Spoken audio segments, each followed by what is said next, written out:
রুইও হেসে ফেলে সঙ্গে সঙ্গে, আর সেই ভেজা চোখে ঠোঁট উল্টানো হাসির দিকে অনিমেষ চোখে তাকিয়ে রইল রিহান। মেয়েটাকে সে যতই দেখুক ততই যেন নতুন লাগে তার কাছে। প্রতিবার মেয়েটার এক একটা রূপ যেন তাকে ঘায়াল করে ভীষণভাবে। চারিদিকে হই হুল্লোড়। বাড়ির বাইরের খোলা জায়গায় বড় করে প্যান্ডেল বেঁধে সাজিয়ে রাখা হয়েছে। পুরো বাড়ি সাজানো হয়েছে নানান ফুলের সমারোহে। অরিন পুরো বাড়িটা ঘুরে ঘুরে দেখছিল। তার আবার অতিরিক্ত কোলাহল ভালো লাগে না। তার উপর পরনে গোলাপি রঙা সিম্পল গাউনটাও পরে হাঁটাও বুঝি বেশ মুশকিল হয়ে পড়েছে তার জন্য। অরিন গাউনের একাংশ ধরে ধীরে ধীরে উঠছে সিঁড়ি পেয়ে। ঠিক তখনই কোনো এক পিছে এসে ধূপ করে তার সঙ্গে ধাক্কা খায়। অরিন বেচারি পড়ে যেতে গিয়েও কোনো রকমে নিজেকে সামলে এনে তৎক্ষণাৎ বুকে হাত রেখে চোখ বন্ধ করে নিঃশ্বাস ফেলে কিছুটা। তারপর চোখ মেলতে আশেপাশে কোথাও বাচ্চাটার হদিস পেল না। অরিন ভাবলো বাচ্চাটা কোথায় চলে গেছে। অরিন সেদিকে আর পাত্তা না দিয়ে সিঁড়ি দিয়ে আবার উঠতে যাবে, তখনই সে টের পেল তার গাউনটা থেকে কেমন তরল জাতীয় কিছু একটা চুইয়ে চুইয়ে পড়ছে। অরিন সঙ্গে সঙ্গে দৃষ্টি ফেলে গাউনের দিকে দেখতে পায় গাউনের ঠিক মাঝ বরাবর জুস পরে একাকার অবস্থা। হয়তো বাচ্চাটার হাতে জুস ছিল, আর ধাক্কা লাগার কারণে হয়তো তার গায়ে পড়েছে সবটা। অরিন আশাহত চোখে তাকিয়ে রইল নিজের গাউনের দিকে। পরক্ষণে মুখে আদার নামে সিঁড়ি বেয়ে উপরে উঠে একটা রুমে ঢুকে যায় সে। এখনই এই জুসের দাগ পানি দিয়ে উঠানো প্রয়োজন, না হলে যে তার এত সুন্দর গাউনটায় দাগ বসে যাবে। অরিন মন খারাপ করে এগিয়ে যায় ওয়াশরুমে। প্রায় মিনিট 10 পর বেরিয়ে আসে অরিন। মাথা নিচু করে রেখে গাউনটা থেকে পানি ঝাড়তে ঝাড়তে বের হওয়ার আশেপাশে খেয়াল করতে করলো না মেয়েটা। দু কদম এগিয়ে যেতেই হেয়ালি বশত দৃষ্টি উঠে অরিন। পরক্ষণেই দৃষ্টি তার আটকে যায় খাটের উপর এক হাতে হেলান দিয়ে বসে থাকা রোদ্রের দিকে। দৃষ্টি তার অরিনের দিকে নিবদ্ধ। অরিন অবাক হয় কিছুটা। অবাক কণ্ঠ ফুরে বেরিয়ে আসে, আপনি? রৌদ্র জবাবে মনে রইল। তার সরু দৃষ্টি এখনো মেয়েটাতে নিবদ্ধ।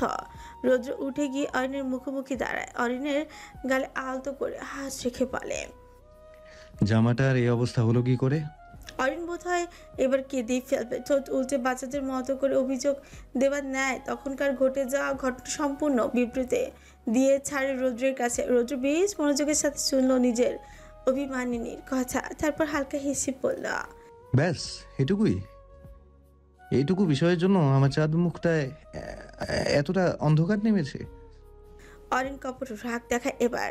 রৌদ্রের হাতটা গাল থেকে ঝটকা মেরে ছুরি দিয়ে বলে, এটা আপনার জন্য এটুকু বিষয় ডাক্তার সাহেব।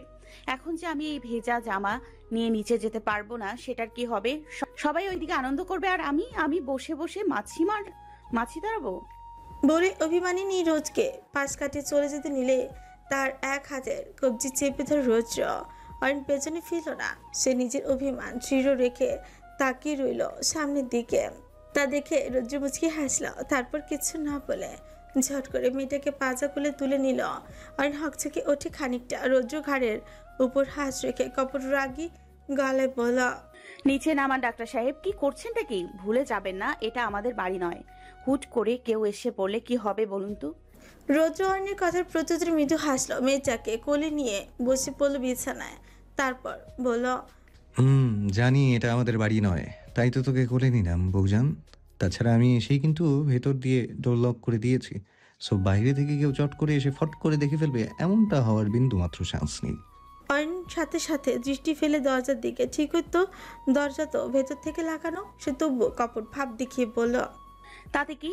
কেউ যদি হুট করে বাইরে থেকে নক করে বসে, তখন যদি ভেতরে আমাদের দুজনকে একসঙ্গে দেখে ফেলে, তখন কি হবে বলুন?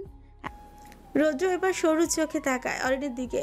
অরিন খানিকটা ভরকে যায় সেই দৃষ্টিতে। সে আমতা আমতা করতে লাগলো। রৌদ্র অরিনের গালে আলতো করে নাক ঘষে দিল। এহেন স্পর্শে অরিন কেঁপে ওঠে কিছুটা। রৌদ্র স্পষ্ট টের পেল তা। সে মেয়েটার গালে নাক রেখেই বলল, এই ছোট্ট মাথাটায় এতটা জোর দিতে হবে না বউজান। এসবের জন্য আমি আছি। আমি থাকতে আপনার আবার এত কিসের চিন্তা? অরিন মাথা নিচু করে হাসলো কিছুক্ষণ, আর রৌদ্র তাকে দেখলো। সে হাসে। রৌদ্র এবার শব্দ করে চুমু খায় মেয়েটার চোল পড়া গাল দুটোতে। তারপর আবারও মেয়েটার গালে নাক ঘষে আবদারের সুরে বলতে লাগলো, বউজান, ও বউজান, একটা মিষ্টি চুমু দিন না প্লিজ। তড়িৎ মাথা ওঠায় অরিন। চোখ দুটো বড়সড় করে তৎনগত হাত দিয়ে নিচে ঠোঁট ঢেকে ফেলেছে, বলে হচ্ছে একদম না, আপনি দূরে সরুন ডাক্তার সাহেব, এখন এসব করা চলবে না। রোদ্র অয়নের দিকে তাকে বাঁকা হাসে। মেয়েটার হাতটা টেনে সরে মুখের সামনে থেকে অয়নের গোলাপি অধর যুগলের দিকে মোহগ্রস্তের ন্যায় তাকিয়ে থেকে বলে হচ্ছে এমন করে না বউজান, আপনি স্বেচ্ছায় না দিলেও আমি কিন্তু নিজ থেকে আদায় করতে জানি। অরিন ফের মাথা নাড়ায়। রোদ্রের কোল থেকে ওঠার জন্য উদ্যত হতে পাগল ছেলেটা তার কোমর আঁকড়ে ধরে। অজ্ঞতা এহেন কাণ্ডে অরিন ফুস করে নিঃশ্বাস ফেলে। রোদ্রের দিকে ক্ষুদ্র চোখে তাকিয়ে বলে আপনি এমন কেন? যখন তখন এসব শুরু না করলে হয় না? একটু তো ধৈর্য থাকা উচিত। রোদ্র মুচকি হাসে। অয়নের মাথার হিজাবের পেনগুলো আদো হাতে খুলতে খুলতে বলে যার এমন কুট্টুস একটা বউ আছে, তার কি আর ধৈর্য ধরার উপায় থাকে? অরিন এই কথার পিঠে জবাব দেয় না। গাল ফুলে অন্যদিকে তাকিয়ে রইল মেয়েটা। রোদ্র অরিনের মাথার হিজাবটা খুলে বিছানার উপর রাখে, তারপর সরু দৃষ্টি ফেলে মেয়েটার কণ্ঠ দেশে। সেখানে এখনো জলজল করছে তার দেয়া ভালোবাসার চিহ্নগুলো।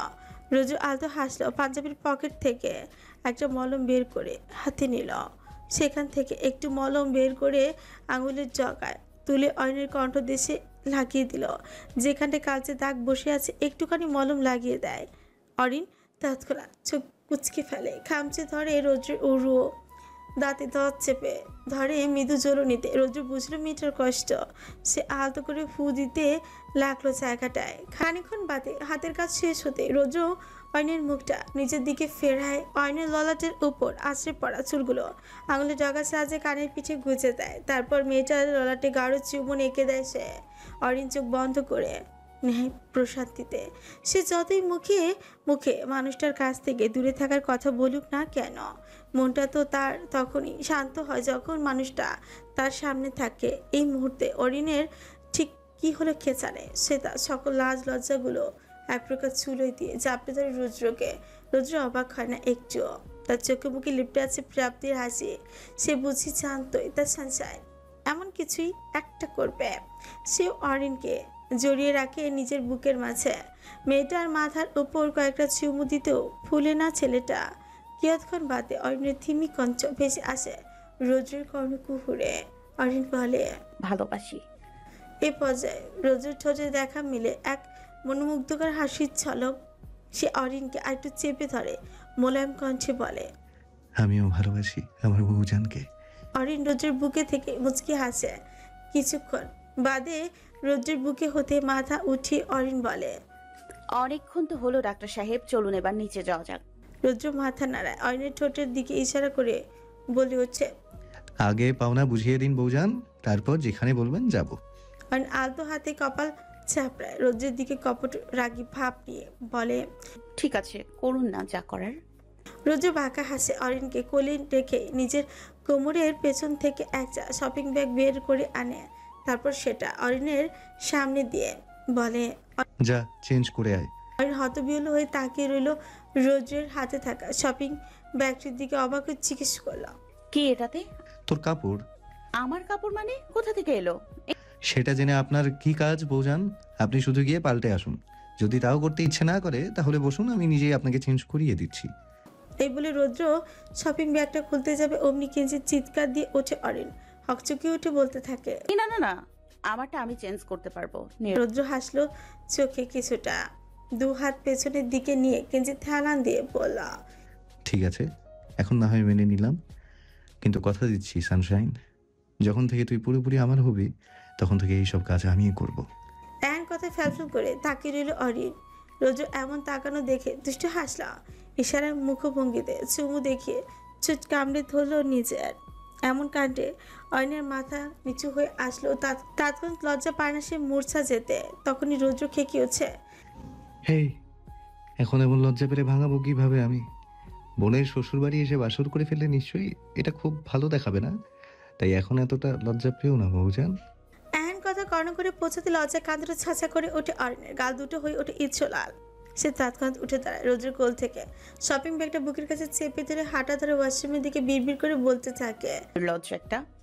বিড়বিড় করে বলেও কথাটা বেশ পৌঁছালো রোদ্রের কানে। সে দুষ্টু কঞ্চে বলে হচ্ছে কাছে আয় একবার, নির্লজ্জ কাকে বলে, কত প্রকার ও কি কি সবটাই প্র্যাকটিক্যালি বুঝিয়ে দেব, শুধু একবার কাছে আয়। সহসা দাঁতে জিভ কাটে অরিন। পা দুটো থামে না, না থামিয়ে ছুটে যায় ওয়াশরুমে। তা দেখে হেসে কুটি খাওয়ার মতো অবস্থা রোদ্রে। সে বিছানায় গা এলিয়ে হাসতে থাকলো আপন মনে। প্রায় মিনিট 10 পর অরিন বেরিয়ে আসে। পরনে তার গাঢ় খয়েরি রঙের একটা ঘাগরা সেট। ড্রেস পাল্টানোর দরুন মাথার চুলগুলো কেমন এলোমেলো হয়ে পিঠ ছড়িয়ে কোমরে দোল খাচ্ছে। রৌদ্র ঘাড় বাঁকিয়ে এক পলক তাকায় সেদিকে। তৎক্ষণাৎ তার হার্ট বুঝিয়ে দুই একটা বিট মিস করলো। ছেলেটা কেমন নেশালো চোখে তাকিয়ে থেকে উঠে দাঁড়ায় শোয়া ছেড়ে। অন্যদিকে অরিনের সেদিকে কোনো খেয়াল নেই। মেয়েটা হাত বাড়িয়ে গায়ে ওড়নাটা একপাশে সেট করতে করতে এগিয়ে আসছে। বিরক্তির ইতিমধ্যে লেপটে গেছে তার সম্পূর্ণ মুখ জুড়ে। সে কখন থেকে ওটা সেট করছে সে, কিন্তু বজ্জাতটা তো সেট আর নামে নিচ্ছে না। অরিন এবার তো হালি ছেড়ে দেয়, হাত নামিয়ে ফেলে কাঁধ থেকে, আর সাথে সাথে ওড়নাটা অবহেলায় গড়িয়ে পড়ে ফ্লোরে। অরিন সেদিকে একবার তাকিয়ে নজর ফেলে রোদ্রের দিকে, তারপর ফ্লোর থেকে ওড়নাটা তুলে রোদ্রের কাছে এগিয়ে এসে থুচুটে বলে, দেখুন না ডাক্তার সাহেব, ওনাটা একটু সেট করতে পারছি না, প্লিজ আপনি একটু হেল্প করুন না। রোদ্রের কান অব্দি কি গেল সেই কথা? ছেলেটার হাবভাব দেখে তো মনে হচ্ছে না তা। সে কেমন মোহগ্রস্তের ন্যায় তাকে আছে মেয়েটার দিকে। কিয়ৎকাল বাদে রৌদ্র ঘটালো আরেক ঘটনা। সে হাত বাড়িয়ে অন্যের চুলের ফাঁকে আঙুল ঠুকে মেয়েটার ঘাড় চেপে ধরে আলতো হাতে হুচ করে এমন হওয়ায় ভরকে যায় অরিন। হতবিহ্বল চোখে তাকিয়ে থাকে রৌদ্রের দিকে। রৌদ্র মুখ খুলল, তার কণ্ঠে কেমন অন্যরকম মাদকতা। You are looking damn gorgeous sunshine. আমার এখন কেমন পাগল পাগল লাগছে। কি করলি তুই? এরূপ কথার একটা বোধগম্য হলো না বেচারির। তার চোখে এখনো হতবিহ্বলতার ছাপ স্পষ্ট। হতবিহ্বল কণ্ঠফুরি বেরিয়ে আসে। কি করেছি আমি? রৌদ্র স্মিত হাসলো অনেক বোকা কথায়। সে অনেক হাতটা ধরে তাকে আরেকটু নিজের কাছে টেনে আনে। মেয়েটার চোখের দিকে তাকে স্বরে বলে, পাগল করেছিস আমায়। একবার যেহেতু পাগল করেছিস, তাহলে পাগলামিটাও তো সহ্য করতে হবে, তাই না সানশাইন? অরিন কিছু বুঝে ওঠার আগেই তার পুচ্ছ আঁকড়ে ধরে রৌদ্র। ঘটনার আকস্মিকতা কিংকর্তব্য বিমিট হয়ে দাঁড়িয়ে রইল অরিন। শরীরটা কেমন মৃদু খাপছে তার এই স্পর্শ। হ্যাঁ, এই স্পর্শের সান্নিধ্য আসলে নিজেকে হারিয়ে ফেলে সে। হ্যাঁ, এই স্পর্শের সান্নিধ্যে আসলেই নিজেকে হারিয়ে ফেলে সে। কিছুতেই নিজেকে আটকে রাখতে পারে না মেয়েটা। আজকেও তাই হলো। রৌদ্রের অধরের স্পর্শ যতই গভীর হচ্ছে ততই কেঁপে উঠছে অরিন। রৌদ্র নিজের কাজ বহাল রেখে অরিনের হাত দুটো উঠিয়ে দিল নিজের ঘাড়ের উপর। পরক্ষণে কাল বিলম্ব না করে মেয়েটাকে কোলে তুলে নেয় রৌদ্র। অরিন পা দুটো দিয়ে চেপে ধরে রৌদ্রের কোমর। এদিকে রৌদ্রের উন্মাদের মতো মেয়েটার অধৈর্যগুলো নিজের দখলদারি ঘটাতে ব্যস্ত। সে হ্যালো প্রিয় শ্রোতা বন্ধুরা, আপনারা শুনছেন পুতুল ডায়েরি প্রেজেন্টস ভালোবাসার সুন্দর সুন্দর গল্প। আমাদের কাজকে আরো সুন্দর করার জন্য আপনাদের উৎসাহ প্রয়োজন। আপনাদের উৎসাহ আমাদের অনুপ্রেরণা। ধন্যবাদ। অরিনকে শুয়ে দেয় বিছানার উপর। প্রায় মিনিট 5 পর অরিনের বুঝি নিঃশ্বাস বন্ধ হয়ে আসার জোগাড় হলো। সে হাঁসফাঁস করতে লাগলো। রৌদ্র তৎক্ষণাৎ ছেড়ে দেয় অরিনের উষ্ঠপোষ। অরিনটা ছাড়া পেয়ে পাগলের মতো নিঃশ্বাস ফেলতে থাকে অনবরত। অথচ রৌদ্র এদিকে ব্যাকুল। সে অরিনের উপর ঝুঁকে থেকে ঘন ঘন নিঃশ্বাস ফেলছে। আজকে বুঝি মেয়েটাকে একেবারেই ছাড় দিবে না সে। রৌদ্র অরিনের চোখের দিকে তাকায়। অরিন এক মুহূর্তের জন্য থমকে যায় রৌদ্রের নেশালো চোখে চোখ পড়তে। রৌদ্র সময় নষ্ট না করে আবদার চলল, sunshine, shall we go for a bite kiss? মানে? দেখাচ্ছি। রৌদ্র হাসলো দুষ্ট। অরিনের ঠোঁটের দিকে ফের এগিয়ে আসতে আসতে বলল। রৌদ্র ধীরে ঝুঁকে এলো অরিনের খুব কাছাকাছি। তার নিঃশ্বাসের উষ্ণতা অরিনের কণ্ঠদেশে এসে ঠেকছে। এতে যেন কুপকাত মেয়েটা। এক মুহূর্ত রৌদ্র তার ঠোঁট ছুঁয়ে দিল অরিনের গলায়, ঠিক কলার বোনের কাছটায়। প্রথমে কেবল উষ্ণ নিঃশ্বাসের স্পর্শ, তারপর সে স্পর্শ হয়ে উঠল ঠোঁটের চাপ। তারপর রৌদ্র একটা কামড়, মৃদু কামড় বসিয়ে দেয় অরিনের কণ্ঠদেশে। স্পর্শে খুব একটা ব্যথা না লাগলো মেয়েটার সম্পূর্ণ শরীরে এক অদ্ভুত শিহরণই তুলে দেয়। অরিনের নিঃশ্বাস আটকে যায়, চোখ বন্ধ হয়ে আসে। রৌদ্র কামড়টা দিয়ে থেমে থাকে এক মুহূর্ত, যেন বোঝার চেষ্টা করছে অরিন কিছু বলবে কিনা। কিন্তু অরিন যখন তখনও নড়েনি। কিন্তু অরিন তখনও নড়েনি, বাধা দেয়নি রৌদ্রকে। রৌদ্র স্পষ্ট টের পেল অরিনের বুকে ভেতর থেকে আসা থক থক শব্দটা। আর রৌদ্র আবার তার ঠোঁট রাখে সেই একই জায়গায়, এবার একটুখানি চুষে নেয় সেই কামড় দেওয়া চিহ্নটায়। অরিনের ঠোঁট কাঁপে, মাথাটা রৌদ্রের দিকে একটু ঝুঁকে আসে অশান্তে। রৌদ্র এবার মুখ তুলে তাকায় অরিনের দিকে, দেখতে পায় মেয়েটার লাজে রাঙা নত মুখ। রৌদ্র মেয়েটার ললাটে ঠোঁট ছুঁয়ে দেয়, সময় নিয়ে গাঢ় চুমু নাকে সেথায়। অরিন আবেশে চোখ বন্ধ করে নেয়। রৌদ্র এবার ধীরে ধীরে এগিয়ে আসে অরিনের থুতনির কাছে। প্রথমে সেখানে আলতো করে একটা চুমু এঁকে দেয়, তারপর পরপর কয়েকটা মৃদু কামড়ে ভরিয়ে তোলে জায়গাটা। রৌদ্রের এহেন কামড়ে মেয়েটার থুতনি লাল হয়ে আসে তৎক্ষণাৎ। রৌদ্র থামল না, সে আরো খানিকটা বেসামাল হলো। কোনো রূপ পূর্বাভাস না দিয়ে রৌদ্রের ঠোঁট দখল করে নেয় অরিনের ঠোঁট। প্রথমে ছিল কেবল একটুখানি স্পর্শ, তারপর ধীরে ধীরে রৌদ্র অরিনের নিচে চোচে হালকা একটা কামড় দেয়, অতি সাবধানে যত্নে। অরিন কেঁপে ওঠে, তার নিঃশ্বাস এক ধাক্কায় বুক ফাটিয়ে বেরিয়ে আসে। রৌদ্র থেমে যায় না, সেই কামড় দেওয়া চোটটাকে ও চোটের ভেতর নিয়ে একটুখানি টেনে নেয়, তারপর আবার ছেড়ে দেয়। এমন প্রায় বেশ খানিকক্ষণ ধরেই চলল তার পাগলামি। এদিকে মেয়েটা বুঝি দুর্বল হয়ে পড়ল রৌদ্রের এহেন পাগলামিতে সামলাতে। রৌদ্রের এহেন পাগলামি সামলাতে অরিন চোখ বন্ধ করে রইল। বুকের ভেতরটায় বুঝি তাণ্ডব চলছে এক প্রকার। নিঃশ্বাস ফেলতেও বুঝি কষ্ট হচ্ছে তার। অথচ ছেলেটাকে দেখো, সে তার পাগলামি থামালে তো। অরিন চোখ বন্ধ করে রইল। বুকের ভেতরটায় বুঝি তাণ্ডব চলছে এক প্রকার। নিঃশ্বাস ফেলতে বুঝি কষ্ট হচ্ছে তার। অথচ ছেলেটাকে দেখো, সে তার পাগলামি থামালে তো। রৌদ্র অরিনের ঠোঁট ছেড়ে চোখের দিকে তাকায়, নরম কণ্ঠে শুদ্ধ হয়, খারাপ লাগছে জান, বাদ দিব? অরিন চুপ করে রইল। শব্দটা বুঝে দলা পাকিয়ে গলার কাজটায় সে লজ্জালু মুখটা অন্যদিকে ফেলে। ইস, ঠোঁটটা যা চলছে না তার, মনে হচ্ছে কেউ বুঝি আস্ত মরিচে গুঁড়ো লাগিয়ে দিয়েছে সে তার। মুখটাও কেমন ধুকপুক করছে তার। এই বুঝি হৃদয়টা বক্ষ পিঞ্জুরের খাঁচা ছেড়ে বেরিয়ে আসবে। রৌদ্র এক দৃষ্টিতে তাকে রইল মেয়েটার দিকে। অরিনের সিক্ত অধৈর্যগল, ঘন ঘন নিঃশ্বাসের উঠানামা, তার লজ্জায় রাঙানো মুখখানা, নিভু নিভু চোখের দৃষ্টি, সবটাই যেন মন্ত্রমুগ্ধের ন্যায় টানছে তাকে। মনে জাগছে এক পবিত্র অনুভূতি।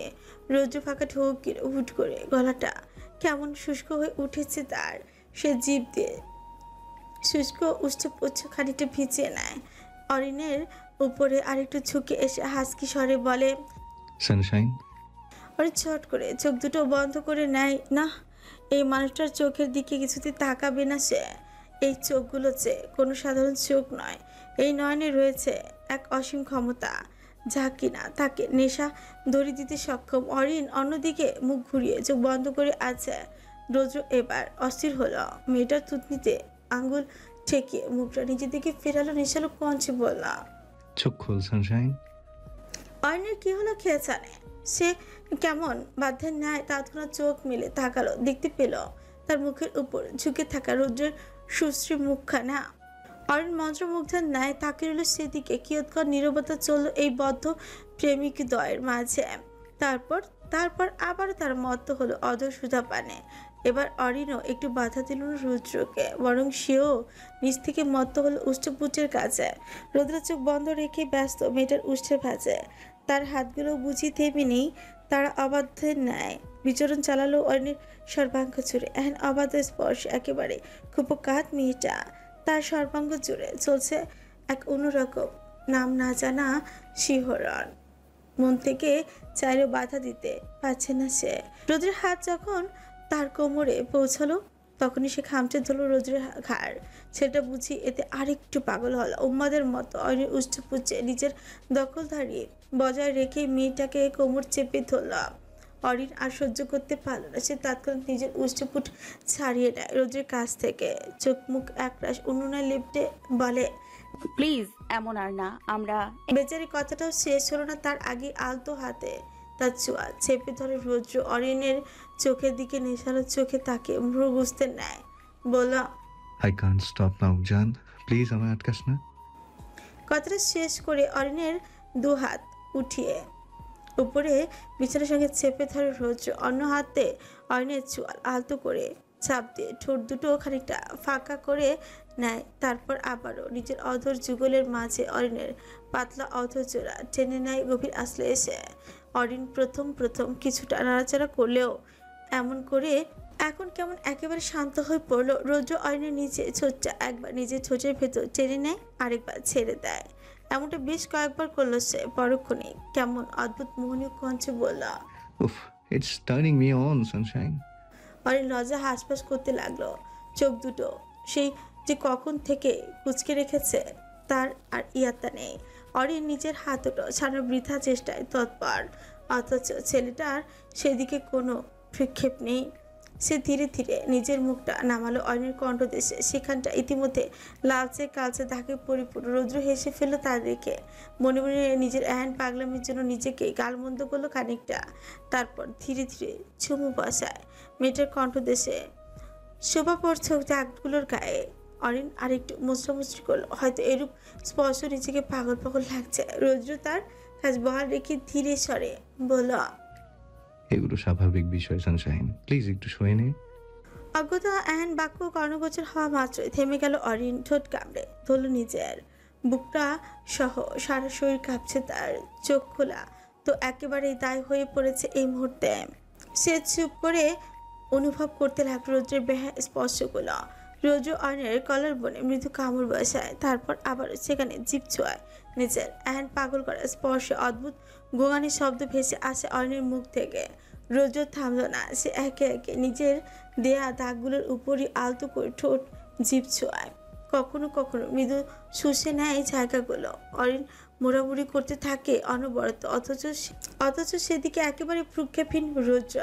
সে অরিনের কণ্ঠদেশ হতে মুখ উঠায়, অরিনের দিকে তাকায় ঘোর লাগা কণ্ঠে বলে, আর একটু গভীরভাবে ছুঁয়ে দিলে রাগ করবি সানশাইন? হঠাৎই বুকটা মোচড় দিয়ে ওঠে মেয়েটার। সে লজ্জায় লাজ লজ্জা ফুলে ফ্যালফ্যাল করে তাকে হঠাৎই বুকটা মোচড় দিয়ে ওঠে মেয়েটা। সে লাজ লজ্জা ফুলে ফ্যালফ্যাল করে তাকিয়ে রইল রৌদ্রের দিকে। রৌদ্রের বুঝি আর তোর সইল না। অরিনের জবাব শুনতে সে থেকে এগিয়ে গেল মেয়েটার পেটের কাছে। নিজের কাঁপা কাঁপা হাত বাড়িয়ে আলতো করে স্পর্শ করলো সেখানটায়। অরিন এখনো কাঁপছে, চোখ দুটো কুচকে রেখেছে সে। রৌদ্র শুষ্ক অধৈর্যরা জিভ দিয়ে ভিজিয়ে অরিনের পেটের উপর থেকে কাপড়টা কাপা হাতে সরায়। তখনই তার চোখু গোচর হয় অরিনের মেয়েধীন মাখনের ন্যায় সুশ্রী উদর।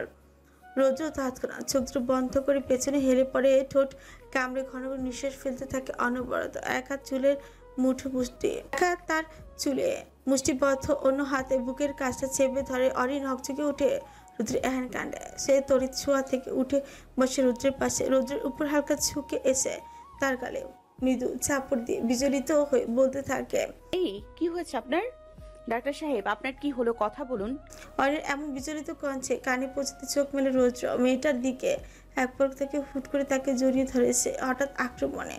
তা সামলাতে না পেরে রৌদ্রের বুকে উপর আছড়ে পড়ে অরিন। তার কান এসে ঠেকল রৌদ্রের বুক বরাবর। তাতে এসে স্পষ্ট টের পেল রৌদ্রের হৃদয়ের অসামান্য দুঃখপুকানির তাল। অরিন কিছুটা ফরকে যায়। রৌদ্রের বুকে মাথা রেখে অস্থির হয়ে বলে, কি হয়েছে আপনার? বুকটা এত শব্দ হচ্ছে কেন? রৌদ্রের চোখ বন্ধ রেখে বলল, পাগল পাগল লাগছে সানশাইন, কি দেখলাম আমি? ফুকুচকায়। রৌদ্রের বুক ছেড়ে মাথা উঠিয়ে চোখে চোখ রেখে দৃঢ় গলায় শুদ্ধ হয়। মানে কখন কি দেখেছেন আপনি? এ পর্যায়ে দুষ্ট হাসলো রৌদ্র। চোখ তুলে তাকায় মেয়েটার দিকে। মেয়েটাকে আবার বুকে চেপে তাকে বিছানায় শুয়ে নিজে তার উপর ঝুঁকে আসে। রৌদ্রের এক হাত অরিনের পিছে আগলে রেখেছে, অন্য হাত অরিনের মুখের উপর আসা চুলগুলো ধীরে সুস্থে গুজে দিচ্ছে অরিনের কানের পিছে। অরিন অনিমেষ তাকিয়ে চোখে তাকিয়ে রইল তার পাগল প্রেমিকের দিকে। তার চোখে মুখে লেপটে আছে একরাশ মুগ্ধতার ঝলক। অরিন অপলক তাকিয়ে থেকে মুচকি হাসল। অরিনের গালে হালকা চুমু দিয়ে বলল, অরিন তুমি বুঝবে না বৌজান, ও তুমি বুঝবে না। মুগ্ধ হয়ে শুনল কথাটা। চোখে একরাশ প্রশান্তির আভাস টেনে হাসি মুখে বলল, আপনি আমায় তুমি করে বললেন?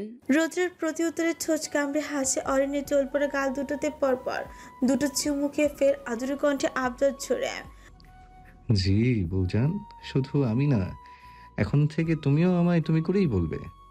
অরিন চোখ বড়সড় করে তাকায় এবার, মাথা নাড়িয়ে নাকচ করে দিয়ে বলে, একদম না, আমি আপনাকে তুমি করে বলতে পারবো না। রোজু ফ্রুকুটি করে এহেন কথায় অয়নের দিকে সরু চোখে তাকিয়ে বলে, কেন পারবে না? এমনি। এমনি? অয়ন ফুস করে নিঃশ্বাস ফেলে, রোজের দিকে অসহায় চোখে তাকিয়ে বলে। আমার কেমন কেমন যেন লাগে আপনাকে তুমি করে বলতে। রোজের চোখে মুখে এবার দুষ্টুমি ফুচে উঠছে, সে মেয়েটাকে একটু বাজিয়ে দেখতে তার উপর কিঞ্চিত ঝুঁকে আসে, অরিনের ছোটের উপর আঙুল দিয়ে স্লাইড করতে করতে মোহনীয় কণ্ঠে বলে, কেমন লাগে তোমার? অরিনের বুকটা আবারও মোচড় দিয়ে উঠছে, নিঃশ্বাস হয়ে আসে ক্ষণ। রোজের মুখে তুমি সম্বোধনটা যে বচ্চ বেকাবু করছে থাকে, অরিন আবেশে চোখ বন্ধ করে নেয়, বহু কষ্টে ঝিরি ঝিরি বলে, এভাবে ডাকবেন না ডাক্তার সাহেব, নিজেকে সামলাতে কষ্ট হচ্ছে আমার। রৌদ্র ফিচেল হাসল, অরিনের মাথার নিচে এক হাতে মাথাটা কিঞ্চিত উপরে তোল, তারপর মেয়েটার গালের উপর নাক ঠেকিয়ে জোরে একটা নিঃশ্বাস টেনে নিয়ে ঘোর লাগা কঞ্চে বলল, তাহলে নিজেকে সামলাতে যাচ্ছ কেন তুমি?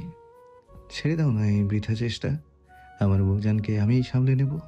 অরিন চোখ মেলে তাকায়, কপট ভাব নিয়ে বলে, বড্ড জ্বালাচ্ছেন আমায়।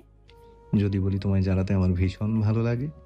অরিন মৃদু মাথা দোলায়, স্মিত হেসে বলে, এবার না হয় উঠি আমরা, এতক্ষণ যাবত এখানে থাকায় কেউ যদি আবার সন্দেহ করে বসে।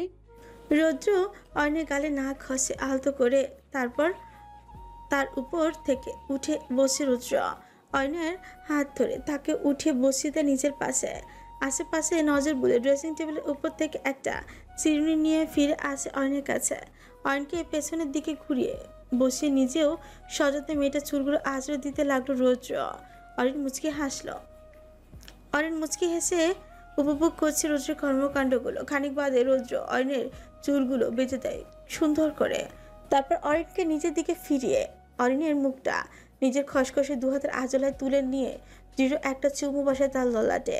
অরিনকে বসা ছেড়ে দাঁড় করিয়ে পরনের কাপড়টা ঠিকঠাক করে দেয় রৌদ্র। পরক্ষণে ফ্লোরে অবহেলায় পড়ে থাকা ওনাটা নিয়ে এগিয়ে আসে অরিনের কাছে, নিজ উদ্যোগে মেয়েটার ওনাটা কাঁধে সেট করে দেয় সুন্দরভাবে, তারপর অরিনকে নিজের সামনে দাঁড় করিয়ে আপাত মস্তক পর করে একবার পরক্ষণে মাথা নাড়িয়ে বলেছে, না, চলবে না, বেশি সুন্দর লাগছে। এমন কথা হতবুদ্ধি নেয় তাকে রইল অরিন।